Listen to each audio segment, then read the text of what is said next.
எடுத்திருக்கோம். இந்த பெர்மியபிலிட்டி அப்படிங்கிறது வந்து என்ன அப்படின்னா, பெர்மியபிள் அப்படின்னாலே அதோட மீனிங் என்ன அப்படின்னாலே ஒரு மெட்டீரியல் வழியா பாஸ் ஆகி வெளியில போகக்கூடியதான் பெர்மியபிள் அப்படின்னு சொல்லுவாங்க. பாசிங் த்ரூ அப்படின்னு சொல்லுவாங்க. சரியா? பெர்மியபிள் அப்படின்னாலே வந்து என்ன அப்படின்னா பாசிங் த்ரூ அப்படின்ற மாதிரி இருக்கும். தட் மீன்ஸ் என்ன அப்படின்னா ஒரு மெட்டீரியல் அதனோட பாடி வழியா வாட்டர் அலோ பண்ணி வெளியேற்றுது அப்படின்னா தட் இஸ் பெர்மியபிள் மெட்டீரியல் அப்படின்னு சொல்லுவாங்க.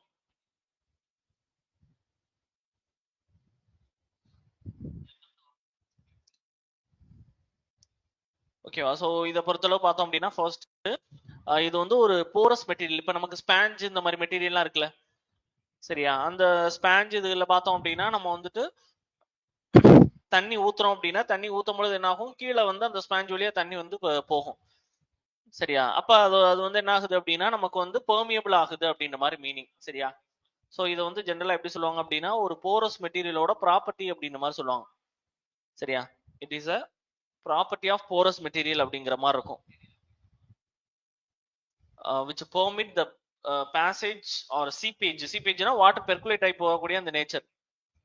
சரியா? passage or seepage of water through its interconnecting voids. சரி, அதோட அந்த இன்டர்கனெக்டிங் வாய்ட்ஸ் சொல்லி அலோ பண்ணும். அதே மாதிரி மெட்டீரியல் வந்து கண்டினியூஸ் வாய்ட்ஸ் இருக்கு அப்படின்னா அதை வந்து பெர்மியபிள் மெட்டீரியல் அப்படின்னு சொல்லுவாங்க. பெர்மியபிள் மெட்டீரியல் அப்படின்னு சொல்லுவாங்க. சரியா? ஒரு மெட்டீரியல்ல வாய்ட்ஸ் வந்து கண்டினியூஸா இருக்கு அப்படின்னா அது வந்து என்னது,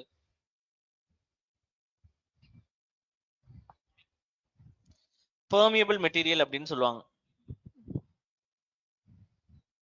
ஓகேவா? அதுக்கப்புறம் கிராவல் தான் இருக்கிறதுலே ரொம்ப ஹைலி பெர்மியபிளா இருக்கக்கூடிய ஒரு மெட்டீரியல்.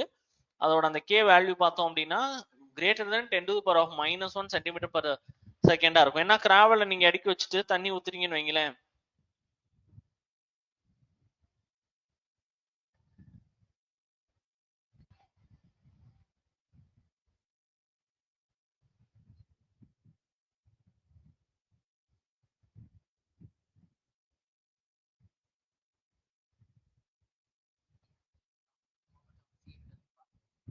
அதே மாதிரி வந்து ஸ்டிஃப் கிளே அப்படிங்கிறது வந்து களிமண் வந்து என்ன அப்படின்னா நம்ம தண்ணி எவ்வளவு ஊத்தினாலும் பாடி வழியா பெர்குலேட் ஆகாது.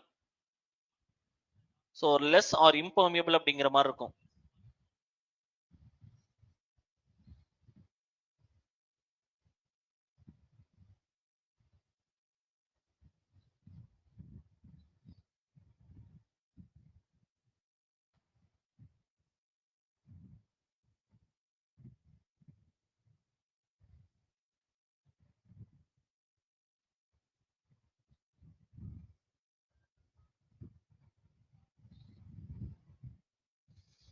ஸோ இதோட வேல்யூ கேங்கிறது less then 10 to the power of -7 centimetre per second அப்படிங்கிற மாதிரி இருக்கும்.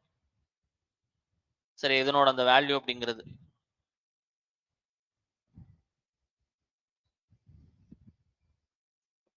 அதே மாதிரி flow of water through soil வந்து மேபி லேமினாரா இருக்கலாம், அல்லது வந்து என்ன அப்படின்னா அது வந்து ஒரு டர்புலண்டா இருக்கலாம். ஓகேவா? அந்த ஃப்ளோ ஆகுதுல அது வந்து மேபி லேமினாரா இருக்கும், அல்லது வந்து என்ன அப்படின்னா டர்புலண்டா இருக்கும். ஓகேவா?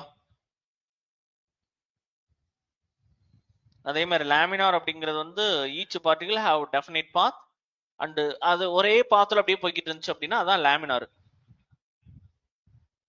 சரியா? Each particle have definite path and do not cross each அப்படிங்கிற மாதிரி இருக்கும். டர்புலண்ட் அப்படிங்கிறதுல பார்ட்டிகல்ஸ் வந்து ஒண்ணுக்கு ஒண்ணு கிராஸ் ஆகிக்கிறோம். சரியா? டர்புலண்ட் அப்படிங்கிறதுல வந்து என்னது, பார்ட்டிகல்ஸ் வந்து ஒண்ணுக்கு ஒண்ணு கிராஸ் ஆகக்கூடியதா இருக்கும். அதே மாதிரி மோஸ்ட் ஆஃப் த சாயில் ப்ராப்ளம்ல வந்து ஃப்ளோ வந்து லேமினாரா தான் இருக்கும். சரியா? மோஸ்ட் ஆஃப் த சாயில் ப்ராப்ளம்ல ஃப்ளோ இஸ் லேமினார் அப்படின்ற மாதிரி தான் சொல்லுவாங்க.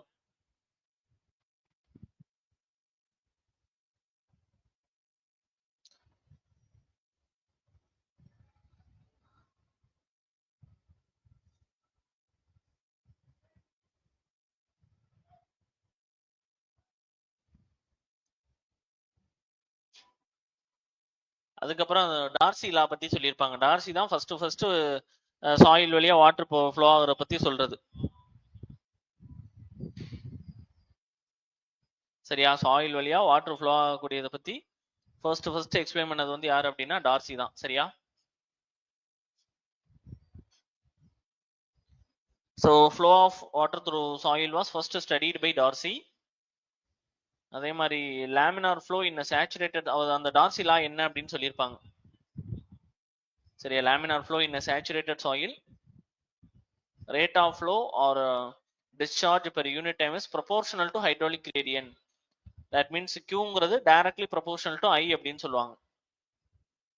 சரியா, Qங்கிறது வந்து என்னது, directly proportional to I அப்படிங்கிற மாதிரி இருக்கும்.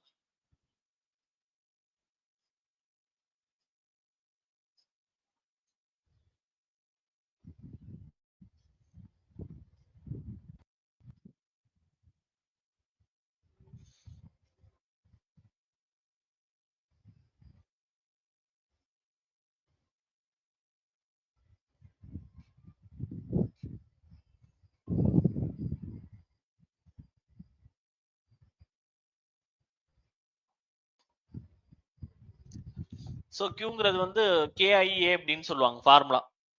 சரியா, Qங்கிறது வந்து என்ன அப்படின்னா KIA அப்படிங்கிற மாதிரி இருக்கும். Kங்கிறது தான் பெர்மியபிலிட்டி. சரியா, கோஎஃபிஷியன்ட் ஆஃப் பெர்மியபிலிட்டி அப்படிங்கிறது. அல்லது இதுல வந்து நம்ம வெலாசிட்டி அப்படின்னு எடுத்தோம் அப்படின்னா Q/A அப்படின்ற மாதிரி இருக்கும், அதுக்கு KI அப்படின்னு சொல்லுவாங்க. சரியா, ஸோ அப்போ Qங்கிறது வந்து என்ன அப்படின்னா டிஸ்சார்ஜ் பர் யூனிட் டைம், ஐங்கிறது ஹைட்ராலிக் கிரேடியன்ட். ஐயோட வேல்யூ எப்பவுமே என்ன சொல்லுவாங்க அப்படின்னா டெல்டா H/L அப்படின்னு சொல்லுவாங்க.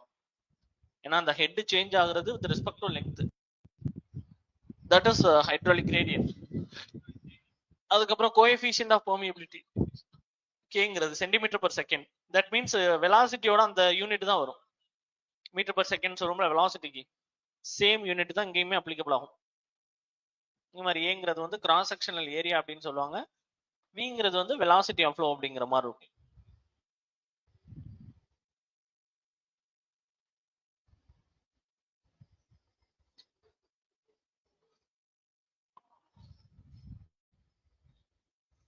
ஸோ அந்த கொடுத்துருக்காங்க பாருங்க, இது வந்து height H1 H2 length L அப்படிங்கிற மாதிரி இருக்கு. ஸோ Qங்கிறது வந்து என்ன அப்படின்னா H1 - H2 by L × A அப்படிங்கிற மாதிரி இருக்கும்.